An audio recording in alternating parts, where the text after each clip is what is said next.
ready, I'll let you know when you have 2 minutes left, and then 1 minute left. My name is Christopher Weidler, and I'm the executive editor of the Mayo Review. The Mayo Review is a long-standing tradition of publishing creative works in 5 different genres on this campus, and it's located in the Department of Literature and Languages, and it's entirely student-run. It was formerly known as the East Texan Review. I believe the first publication was in 1953, and went under a name change in the mid-90s. I wish I had a copy of our 53rd issue. That is the current issue that these FSSF funds that we received last year funded, but it's currently at the press. And I can't wait to receive a copy because the cover is so beautiful. That was done by one of our art students, who's an undergraduate here. There's no, as you can see, we have requested $3,000, $1,700 of which is for Sheraton Printing, the Sheraton Press Printing and Shipping. It's a company based out of Pennsylvania that I've been told is the cheapest avenue for us to print our journal.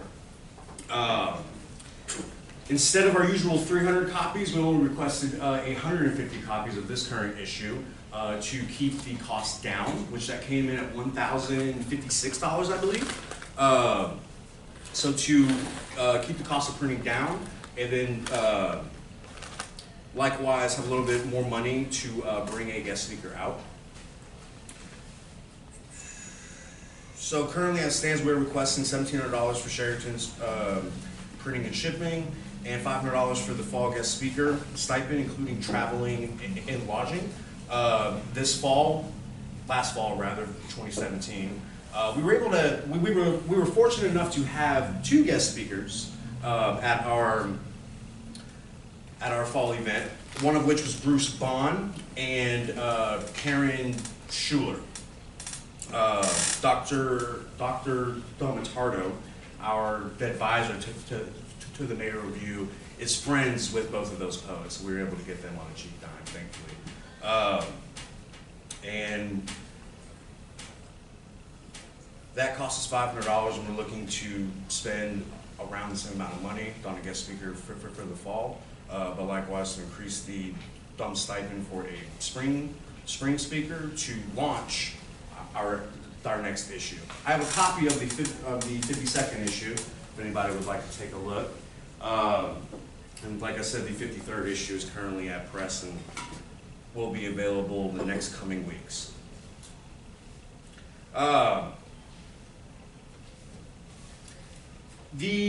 Last year I believe we requested $6,500, and to my knowledge, at least, with only being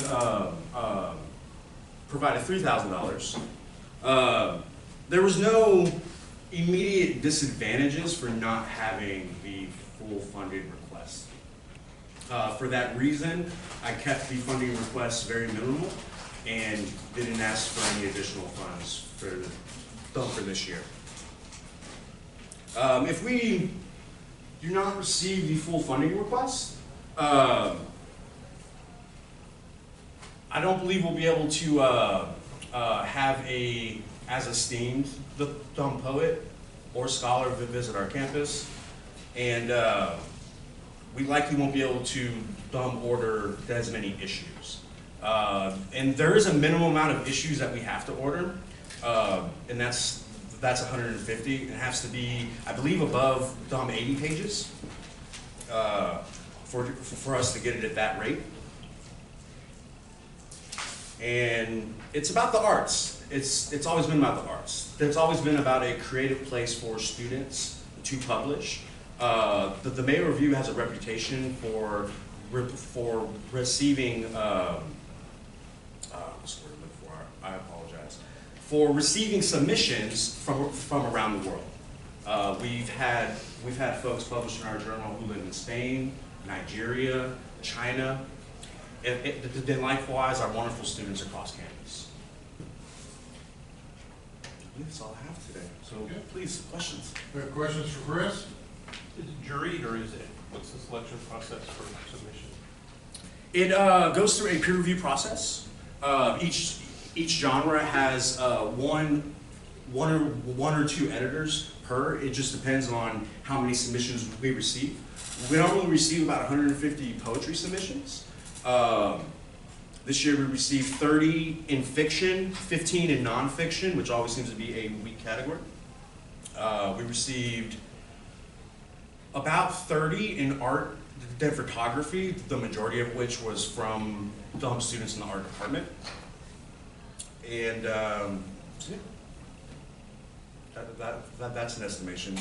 Poetry and fiction, because those are our largest categories, we normally have the most editors. And like I said, it goes through a peer review process, and then our head editors have the final say.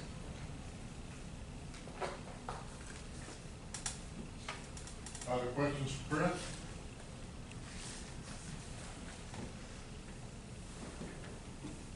Appreciate your time this morning, Chris, or this afternoon, I should say. Thank you very much. I guess nerves were for nothing.